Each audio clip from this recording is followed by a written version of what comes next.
मैं ऋषभ कुमार आपके अपने YouTube channel career success point में आपका हार्दिक स्वागत करता हूं। आज है 18 दिसंबर और 18 दिसंबर से जितने भी करंट अफेयर के क्वेश्चन हैं इस वीडियो में डिस्कस करने वाले हैं। आइए शुरू करते हैं।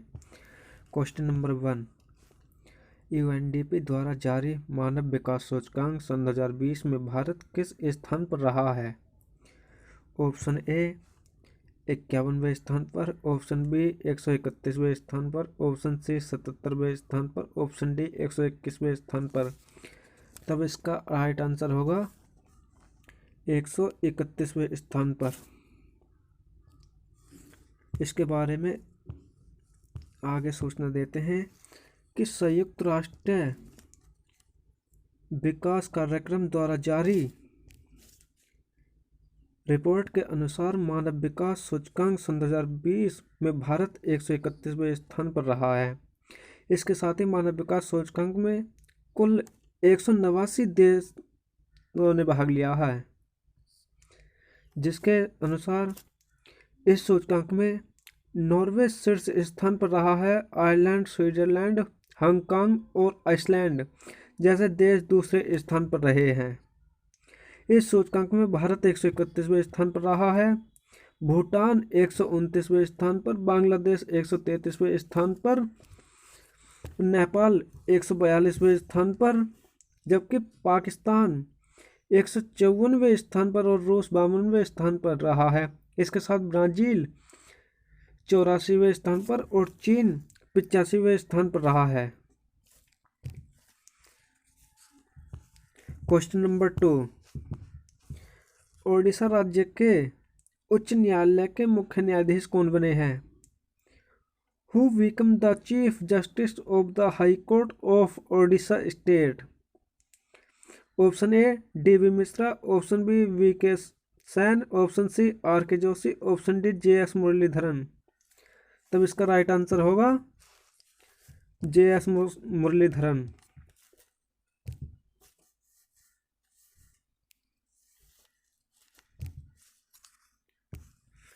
इसके बारे में डिस्कस करते चलें कि ओडिशा राज्य के उच्च न्यायालय के मुख्य न्यायाधीश के रूप में शपथ लेने वाले व्यक्ति हैं जे.एस. मुरलीधरन, और इसी के साथ वही सुप्रीम कोर्ट कॉलेजियम ने तेलंगाना हाई कोर्ट के मुख्य न्यायाधीश के रूप में भी जस्टिस हेमा कोहली को भी मित्र बनाया।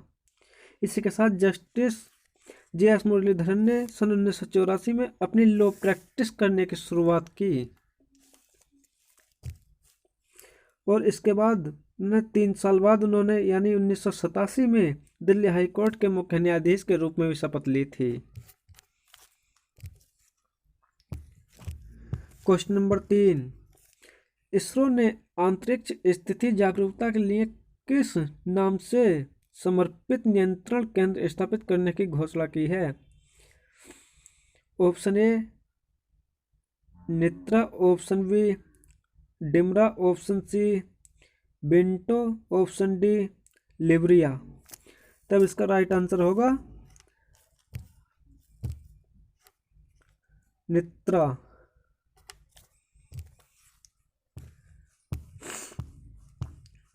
इसके साथ भारतीय अंतरिक्ष अनुसंधान संगठन ने बेंगलुरु के पिन्या के स्ट्रैक परिसर में नित्रा नामक अंतरिक्ष परिस्थिति संबंधित जागरूकता नियंत्रण केंद्र स्थापित किया।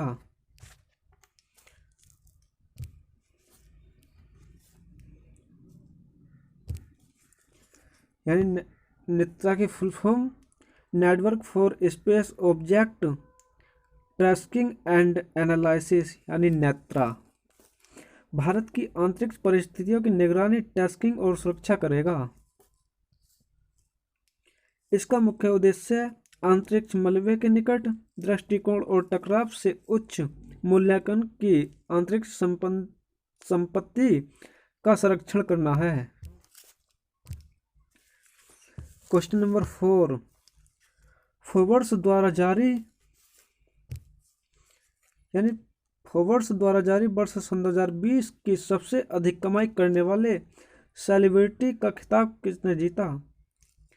Option A Kanye West, option C Roger Federer, option C Kylie Jenner, option D इनमें से कोई नहीं। तब बताइए इसका आंसर क्या होगा।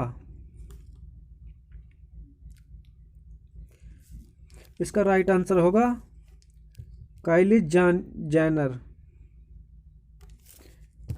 इसके बारे में भी डिस्कस करते चलें। यानी फोर्ब्स द्वारा जारी सन 2020 की सबसे अधिक कमाई करने वाले सेलिब्रिटी का खिताब काइली जेनर ने जीता है, जबकि इस खिताब को पाने की सूची में दूसरे स्थान पर कान्ये वेस्ट रहे।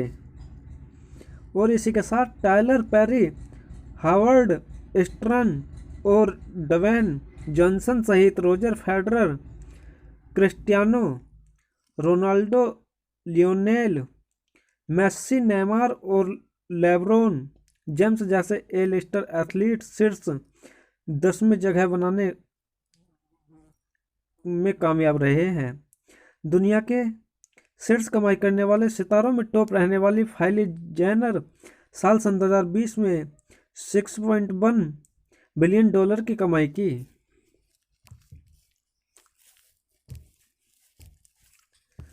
Question number 5,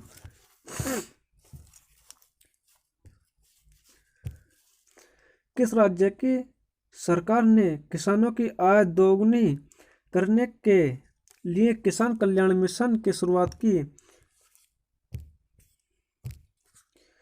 which state government launched the farmers welfare mission to double the income of farmers?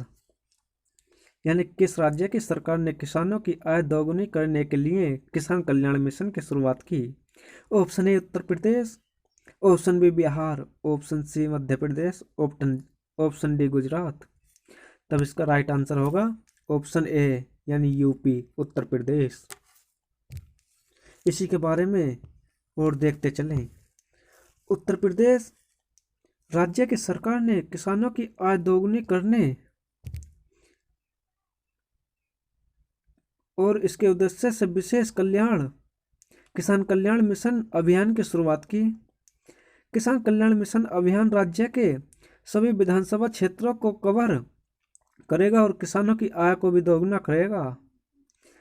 इतना ही नहीं कि उत्तर प्रदेश राज्य की राजधानी का नाम लखनऊ, उत्तर प्रदेश राज्य के गवर्नर कौन है यानी आनंदीबेन पटेल, उत्तर प्रदेश राज्य के वर्तमान मुख्यमंत्री यानी योगी आदित्यनाथ। क्वेश्चन नंबर 6,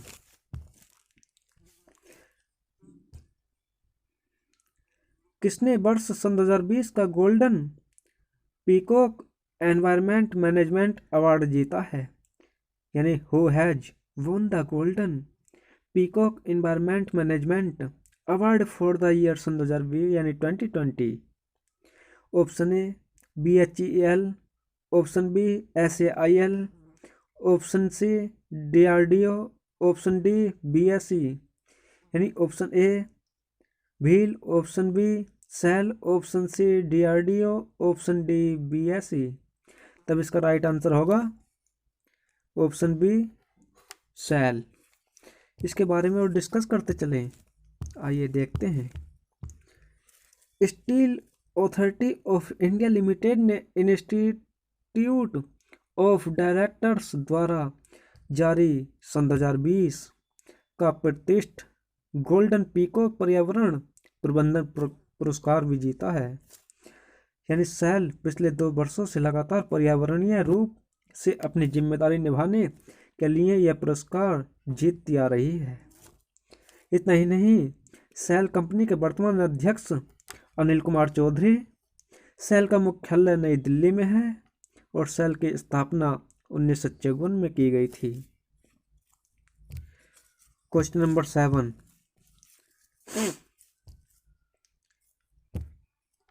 किसने सूर्यभूषण इंटरनेशनल अवार्ड से यानी किसे सूर्यभूषण इंटरनेशनल अवार्ड से सम्मानित किया गया? Who was awarded Suryabhushan international award? Option A Saurabh Joshi, option B Rahul Bajaj, option C K Sivan, option D Uday Kotak. तब इसका राइट आंसर होगा के सिवान। इसके बारे में और डिस्कस करते चलें। यानी भारतीय अंतरिक्ष अनुसंधान संगठन यानी इसरो के वर्तमान अध्यक्ष डॉक्टर के सिवान को सूर्यदत्त ग्रुप ऑफ इंस्टीट्यूट द्वारा सूर्यभूषण इंटरनेशनल अवार्ड से भी सम्मानित किया गया। इसके साथ कोर्डिया ने सूर्यदत्त के 23वें स्थापना दिवस पर Suryadatta institute of scientific research SISR के उद्घाटन समारोह के लिए सिवन को आमंत्रित भी किया। इसरो की स्थापना कब हुई थी? 1969 में। इसरो का संस्थापक कौन है? विक्रम साराभाई।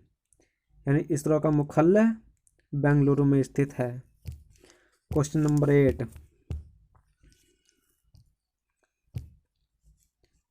SBI की इकोब्रैप रिपोर्ट में वित्तीय वर्ष सन 2021 में भारत की GDP कितने प्रतिशत रहने का अनुमान लगाया? Option A -7.4%, option B -6.2%, option C -9.8%, option D -8.1%। तब इसका राइट आंसर होगा -7.4%। इसी के साथ में क्वेश्चन को और देखते चलें। यानी SBI की इकोब्रैप रिपोर्ट में वित्तीय वर्ष सन 2021 में भारत की GDP -7.4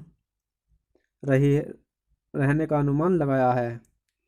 इससे पहले SBI की इकोब्रैप ने -10.9% का अनुमान लगाया था। इसी के साथ वित्तीय वर्ष सन 2021 में भारत की GDP 11% रहने का अनुमान लगाया। और SBI के वर्तमान अध्यक्ष कौन है? दिनेश कुमार खारा। SBI की स्थापना 1955 में की गई। SBI का मुख्यालय महाराष्ट्र में स्थित है।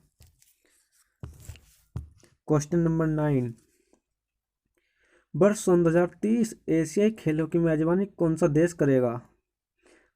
करेगा? Option A Malaysia, option B Beijing, option C Japan, option D Qatar. तब इसका राइट आंसर होगा Qatar.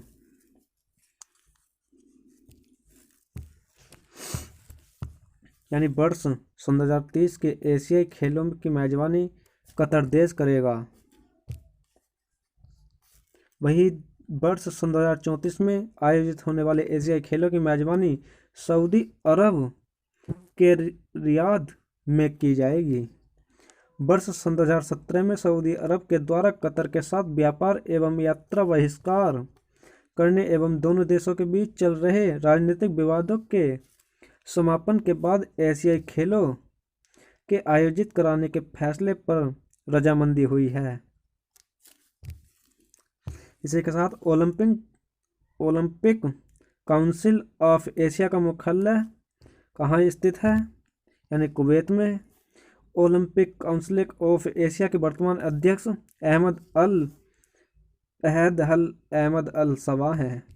Olympic council of Asia की स्थापना 1982 में की गई। Question number 10, Asia Pacific broadcasting union के अध्यक्ष के रूप में किसे नियुक्त किया गया है? Option A Shashi Shekhar Vempati, option B Gopal Krishna, option C Mahesh Goswami, option D इनमें से कोई नहीं। तब इसका राइट आंसर होगा शशि शेखर वेम्पति। इसके बारे में और देखते चलें।